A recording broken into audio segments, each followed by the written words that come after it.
When you think about decorating your garden, what comes to mind? Maybe some gnomes, a bird bath, a nice water feature?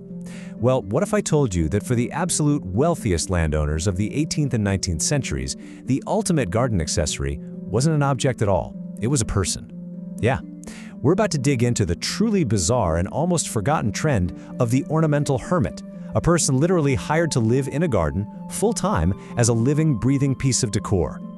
Okay, so let's just set the scene for a second. Picture it. You're an aristocrat back in the 1700s. You've got the huge estate, the fancy clothes, you've got political power. What's next? What do you buy to show everybody that you're not just rich, but that you're at the very top of the social ladder? What is that one thing that proves you've truly made it? You heard that right. The answer isn't some rare diamond or a gold-plated carriage. It was a human being. The ultimate status symbol was to hire someone to be a full-time, on-display hermit, living in a custom-built cave or grotto on your property. I know, it's a shocking idea, right?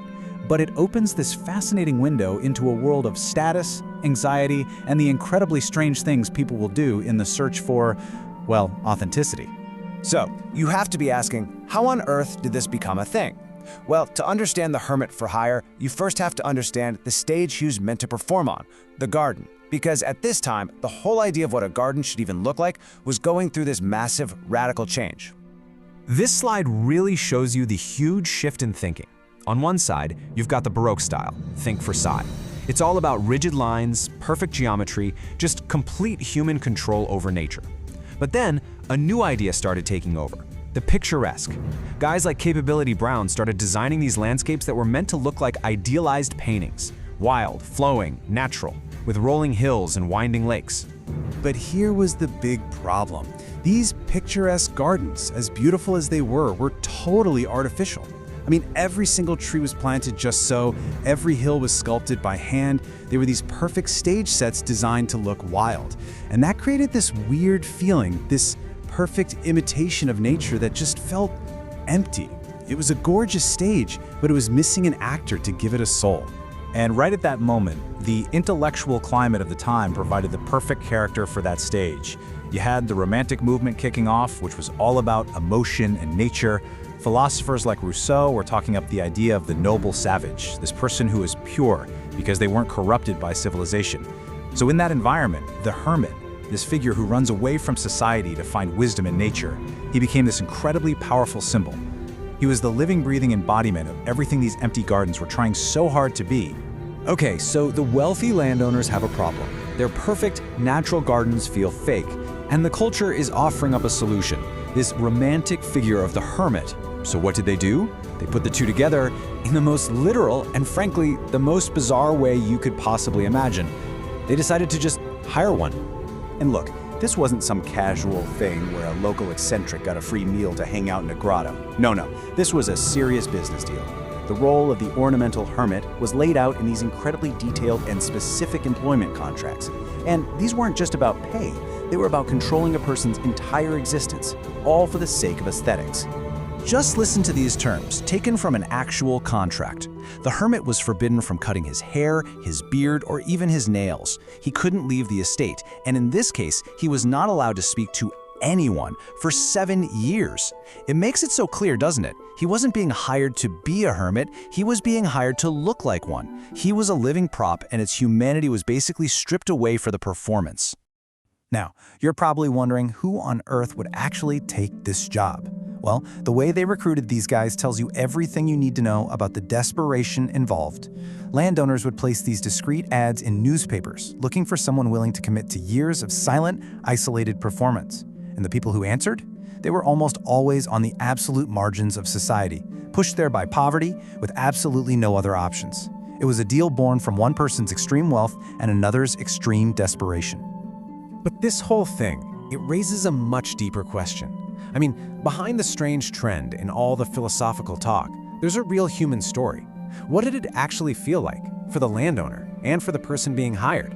What was the real psychological cost of faking this kind of authenticity? This slide just lays out the two realities, and they couldn't be more different. For the landowner, the hermit was a status symbol. He was a conversation starter, a living spectacle that showed off how deep and connected to nature the owner was. It was basically a way to perform being intellectually superior. But for the hermit, the reality was a gilded cage. Sure, it was a way out of poverty, but at what cost? The total loss of freedom, of autonomy, and the daily dehumanizing grind of being a living performance piece. In the end, the person in that grotto just stopped being a person. They became an object, an ornament. Can you imagine the psychological toll? Being constantly watched, but you're forbidden from ever interacting? Living in total silence, your entire appearance dictated by a contract, all for somebody else's entertainment and social climbing. It's a deeply disturbing thought, this performance of a simple life that was anything but simple for the person right at the center of it. Now, like all fads, the trend of ornamental hermits, it eventually died out.